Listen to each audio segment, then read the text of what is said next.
Two fathers are sitting in a bench in a park overlooking a playground. They're slouched over. They're staring blankly as they watch the one father's girls run around.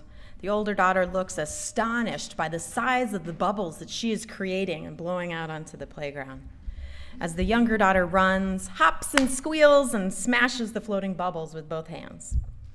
And one of the men says to the other, "That's the incredible thing about a child. I mean, what's so great about bubbles?" The other replies, "They float.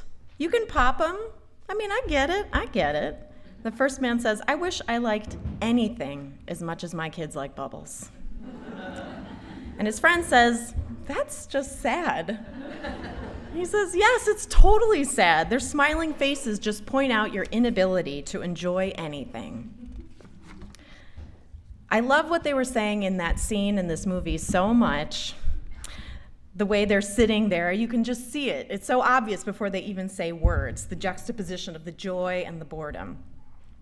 The way they're sitting there with their shoulders hunched, with their faces bored and reticent, while the kids are running around full of life and joyful. The girls are totally enthralled. The adults are cynical. They even kind of look like they might resent the children's happiness. The father just doesn't understand how or why his kids are having so much fun. There's no real reason to get that excited over something as simple and stupid as bubbles. And he recognizes at the same time that that is kind of sad. It's so sad that he wishes that there was something, literally anything, in the world that brought him that much joy. Losing the ability to find joy in the simple moments or the process of our lives will bring about great sadness. Sometimes we're just waiting for something to change. We're waiting for another moment, another day, a different set of circumstances that will suit us better than the one right now. Or we're thinking about what happened yesterday at work or this morning at breakfast. Either way, we're either in the future or the past, and we're living in our stories rather than in the moment that is surrounding us right here and now. We let go of it instead to enter the stories of our mind. We let go of this place where we can actually connect with life and reality. And this scene stood out to me when I saw it in seminary because each morning I passed by 2 elementary schools on my walk to class. And I shared the sidewalk with lots of little kids and bigger kids, older brothers and sisters, toddlers, people walking dogs, people running and playing with dogs. Everybody was moving. Often I was just rushing to make it to school on time so I could get to class, while the other kids were having a blast and they were running around, they're having a good time. It was something they did every day, but still the majority of them couldn't wait to just be doing whatever it was they were doing. Their little feet rarely moved in a straight line. They were more interested in racing each other than in getting anywhere. And the kids would pull on their parents' hand until they crossed the street, and then they'd let go and run to the next intersection. The boy with the Spider-Man backpack would throw his arm behind him, and he would just whoosh past me like a rocket as he bolted down the street. And these little ones, they made walking to school look like it was the greatest thing ever.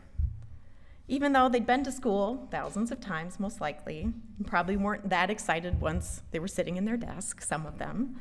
But somehow it was exciting. It felt more like a parade to me that I was a part of than a commute. And their joyful faces pointed out to me that some days I wasn't even trying to enjoy myself. And it seemed like many of the adults around me weren't trying to enjoy themselves either. And I don't think that's necessarily a problem. I don't think or expect that I'm going to be joyful or enthusiastic about every single moment of my life or that you experience. But many days, the energy of the children and the families walking to school snagged my attention and helped me to see what moments before I hadn't noticed, the way in which I was operating. I wasn't trying to enjoy it, and in not trying, my default mode was often, I am overwhelmed with graduate school. And I would be thinking about my schoolwork and the burden that was upon me, and I would feel isolated, sometimes lonely, but many times I felt sorry for myself. And I usually didn't even give it a second thought. It was just the default mode that I would take as I rushed to school. But their meandering feet, their squabbles with their parents, their giggles, it rang this mindfulness bell, calling me not to keep rushing forward, but to step back into my own awareness and to observe the storyline that I was giving to my life. A study in the last decade about the science of happiness reported that only 20% of Americans are flourishing. The rest are either languishing or just getting by. Maybe they remember a time in their lives when things were coming together easily. There wasn't a lot of self-concern, self-scrutiny, or self-loathing because they were focused outward and contributing to the world.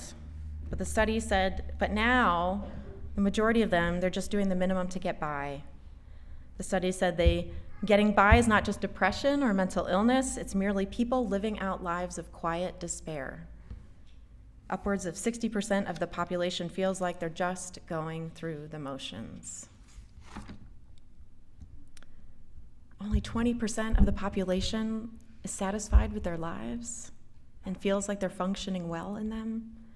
60% of us are leading lives of quiet desperation.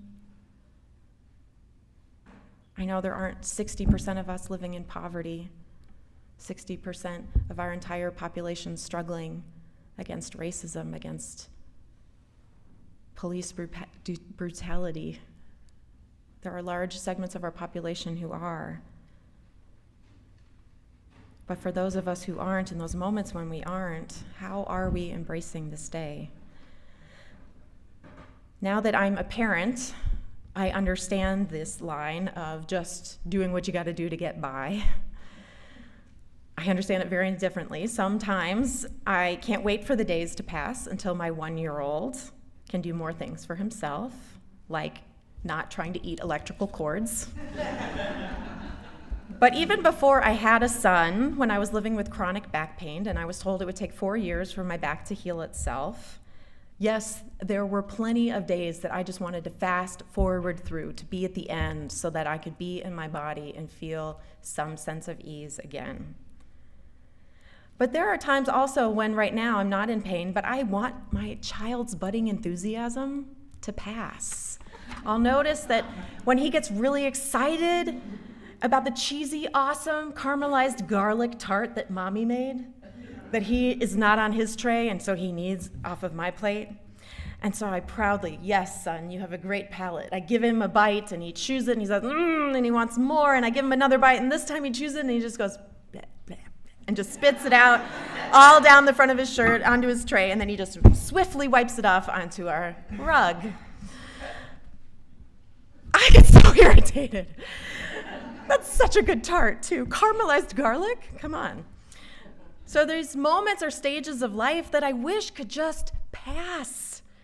But let's be clear, I want them to pass in the ways that I want them to pass, right? And that, my friends, rarely happens. So many times I wait irritated on some level, like the reading and the meditation, examining the day before me with barely a glance and say, no, this isn't the one I've been waiting for. And I wait in sort of a bored way for the next, when I'm convinced my life will start for real. Meanwhile, this day is going by perfectly well adjusted. My son healthy, our home safe and comfortable, stocked with food, toys, and caramelized garlic tarts. Even if we don't really want to miss this day, the place where our lives actually live, not wanting to miss it isn't sufficient. You may be like me, and a default zone may take you into the past or the future, and you find yourself not right here where you can connect with a sense of wonder of life. But the intention to be present isn't enough to stop us for wishing for certain moments to pass. And if we don't want to miss our lives, we might have to actually do some work to be here and enjoy them, just like the kids walking to school did. This work is often as simple as paying attention and just even noticing the mode that we're operating in. When we wake up to our habits, we can examine whether or not we want to proceed in the direction that we're headed. Changing course is not easy, but neither is waiting for that elusive someday when we'll finally be happy and we'll actually live. That someday, when our family is different, when our health challenges will be easier, when our chronic pain is contained, the day when our work, our friends, our partners, our city council, our legislators, or our president will do just what we want and all will be well. Waiting for the next settled minister to be here already. Waiting to live until we have more time, more money, more health. These are all choices we can and do make sometimes, but we can also make the choice to just notice without judgment that we're doing that. And rather than trying to eliminate it or what is happening right around us, we can instead try to accept it. There's another story about the mother from our reading today that speaks to this. The son described his mother one day as she was in her wheelchair. She was pulling herself on a ramp up to the house, and she only had one leg. But she had her granddaughter in her lap, and she was using her one leg to pull herself up the ramp. And with her granddaughter, when she would get to the top, she would say, "Ready? 1, 2, 3, go!" And she would let go, and they would go down the ramp, and the girl, Anya, would just giggle with glee, and she loved it. And then they would say, "Oh, here we go again." And she would start climbing up the ramp with her one leg. And as her son came around the corner and he saw this and he watched quietly, the mother said, "Don't tell your father." She had a lot of open sores. She had a lot of ways to have infections. He was her primary caregiver who would bandage her, who would medicate her. But she wanted not to worry about the future. She just wanted to be in that moment doing what she could do with what she had with her wonderfully beautiful grandchild. His mother preached through her living, not how to change the world, but how to be at home in it, how to love life by accepting it as it is. It doesn't mean that we have to love the circumstances I'm in. I'm sure the mother didn't love the illness that she dealt with for many, many years in her life. You don't have to love chronic pain in your body. You don't have to love the grief that you may be feeling, the dehumanizing reality of poverty or racism, the powerful impact of addiction. Acceptance merely means that we just accept that what is happening is what is happening. And if we can bring some compassion to that awareness, it helps. A friend shared this practice with me, that if you notice, just take a pause and notice what is going on and name it. And then you can name it as suffering and say, "This is a moment of suffering." Then you can ask yourself, what is it that I need right now? Or what is keeping me from receiving kindness or love or gentleness or rest or help? What is stopping me from getting those needs, from not receiving it myself? So here's one way that I apply it lately. When I notice that I am cranky because I'm just trying to put the groceries away, when my son decides he needs to climb into the grocery bag and do something with the groceries, and he needs to do something like that right now, and I start to feel cranky, I just, with a mindful observation, because I can't actually believe how cranky I get, I'll just say to myself, this is temporary. This is a moment of suffering for me. And sometimes that's enough, because then I know the next line is, all people suffer at some times, and I think, this is such a little thing to be, this is not really suffering, actually, right? Like I have an uncomfortable feeling, but that's not suffering. And that's usually just all I need. But I do experience it more often than I'm used to, and I know it's not a problem, but it does come a lot, and it's a little intense, and I don't want to act out my crankiness towards my husband or my child. So I'll say to myself, okay, so this is my crankiness. This is temporary. My child's way of being is temporary. My way of being is temporary. All people suffer at times. What's keeping me from receiving kindness from myself right now? And usually it's just acceptance for me. Just accept this is what is. And with that, I can be kinder to myself and adjust myself instead of trying to change my child from doing what children do. I've been enjoying accepting him and myself as I am, with compassion, that it just is what it is. And that may not be exuberance about bubbles, but it is entirely freeing. We can apply this awareness and acceptance to our political reality, to notice how we're responding, to hold compassion for ourselves as we notice. If we're reacting, if we feel numb, if we've tuned out, we're taking a break, or if we're engaged and we're working hard. We can notice if we want to just hold our breath and wait until it's over, or you can notice if you're trying to push through it past today. We can notice without judgment, and then we can just accept. And when we do that, new possibilities for options to move forward emerge. We can bring that same perspective into our church life. We have a wonderful interim minister here with us. We can engage and see the possibilities and accept who she is and embrace the discomfort we're going to feel as she does some things differently, or the excitement that we feel about trying new things. Or we can just notice that we're waiting until this time is over. We can notice if we are experiencing chronic pain, instead of projecting our pain onto the future, believing whatever I'm feeling in my body is how I'm going to feel for the rest of my life. Instead, we could take it one moment at a time. The pain does not always last forever. In fact, it might not even be consistent over time. It changes itself. It's dynamic. You can drop the stories we tell ourselves, feel into your body, perhaps some place that is not in pain. Maybe your nose. Maybe some fingertips.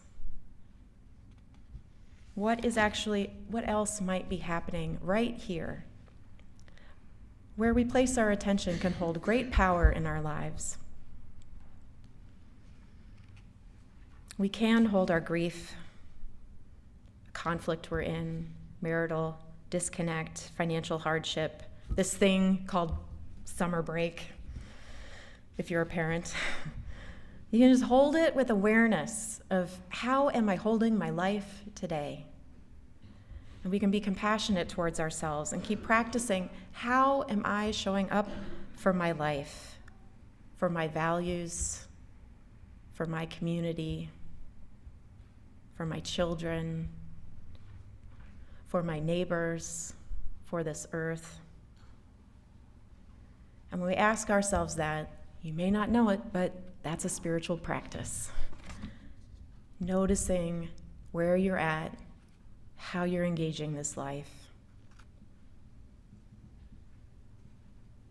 We can practice being here present with our breath where it lies, where we are connected and supported by the floor, where our hands touch, where our minds can live if only we align them with the actual place that we are, which is not what happened yesterday or what might happen tomorrow, though there are times we need to think about those things.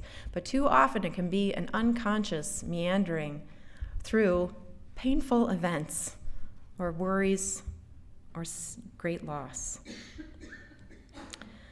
There are so many ways we can center ourselves in life, from which we can then move, centered in awareness, centered in perspective, centered in compassion, that then from which we can move with love.